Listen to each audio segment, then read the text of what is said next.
முதல் வாசகம் எசேக்கியேல் நூலிலிருந்து வாசகம். அதிகாரம் 18. இறைவசனங்கள் 21 28 முடிய. தீயவரோ தாம் செய்த பாவங்கள் அனைத்தையும் விட்டு மனம் மாறி என் நியமங்கள் அனைத்தையும் கைக்கொண்டு நீதியையும் நேர்மையையும் கடைப்பிடித்தால் அவர்கள் வாழ்வது உறுதி. அவர்கள் சாக மாட்டார்கள். அவர்கள் இழைத்த தவறுகள் அனைத்தும் அவர்களுக்கெதிராக நினைக்கப்பட மாட்டா. அவர்கள் கடைப்பிடித்த நேர்மையின் பொருட்டு அவர்கள் வாழ்வார்கள். உண்மையில் பொல்லாரின் சாவையா நான் விரும்புகிறேன்? அவர்கள் தங்கள் வழிகளில் நின்று திரும்பி வாழ வேண்டும் என்பதன்றோ என் விருப்பம், என்கிறார் தலைவராகிய ஆண்டவர்.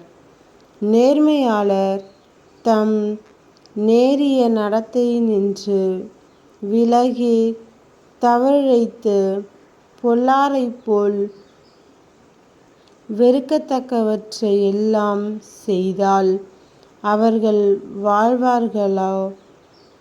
அவர்கள் கடைப்பிடித்த நேர்மையானதெதுவும் நினைக்கப்பட மாட்டாது. அவர்கள் இழைத்த துரோகத்தின் பொருட்டும் செய்த பாவத்தின் பொருட்டும் அவர்கள் சாவார்கள். ஆயினும் தலைவரின் வழி செம்மையானதாக இல்லை என நீங்கள் சொல்கிறீர்கள். இஸ்ரவேல் வீட்டாரே, கேளுங்கள். என் வழியா செம்மையானதாக இல்லை? உங்கள் வழிகளெல்லவா செம்மையானவையாய் இல்லை?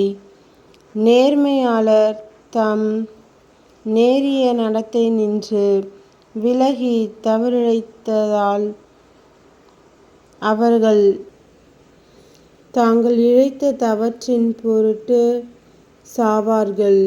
பொல்லார் தாம் செய்த பொல்லாப்பினின்று விலகி நீதியையும் நேர்மையையும் கடைப்பிடித்தால் உங்கள் உயிரை அவர்கள் காத்து கொள்வார்கள். அவர்கள் உண்மையை கண்டுணர்ந்து தாங்கள் செய்த குற்றங்கள் அனைத்தினின்றும் விலகிவிட்டால் அவர்கள் வாழ்வது உறுதி. அவர்கள் சாக மாட்டார்கள். ஆண்டவரின் அருள்வாக்கு. இறைவா, உமக்கு நன்றி.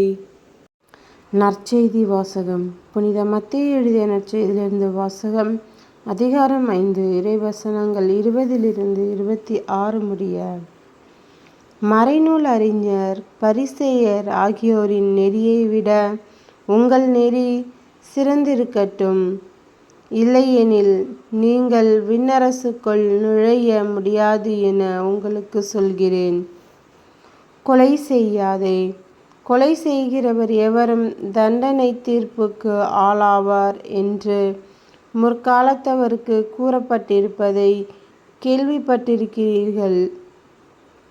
ஆனால் நான் உங்களுக்கு சொல்கிறேன், தம் சகோதர சகோதரிகளிடம் சினங்கொள்கிறவர் தண்டனை தீர்ப்புக்கு ஆளாவார். தம் சகோதரரையோ சகோதரியையோ முட்டாளே என்பவர் தலைமை சங்க தீர்ப்புக்கு ஆளாவார். அறிவிலியே என்பவர் எரிநரகத்துக்கு ஆளாவார்.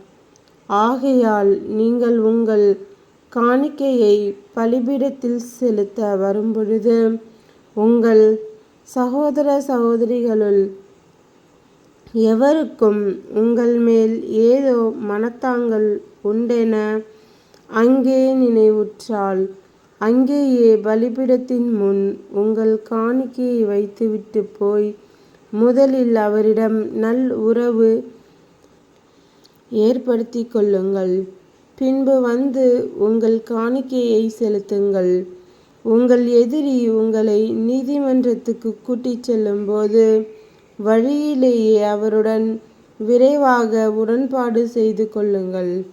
இல்லையேல் உங்கள் எதிரி நடுவரிடம் உங்களை ஒப்படைப்பார். நடுவர் காவலரிடம் ஒப்படைக்க நீங்கள் சிறையில் அடைக்கப்படுவீர்கள். கடைசி காசு வரை திரும்பிச் செலுத்தாமல் அங்கிருந்து வெளியேற மாட்டீர்கள் என உறுதியாக உங்களுக்கு சொல்கிறேன். கிறிஸ்துவின் நற்செய்தி. கிறிஸ்துவே உமக்கு புகழ்.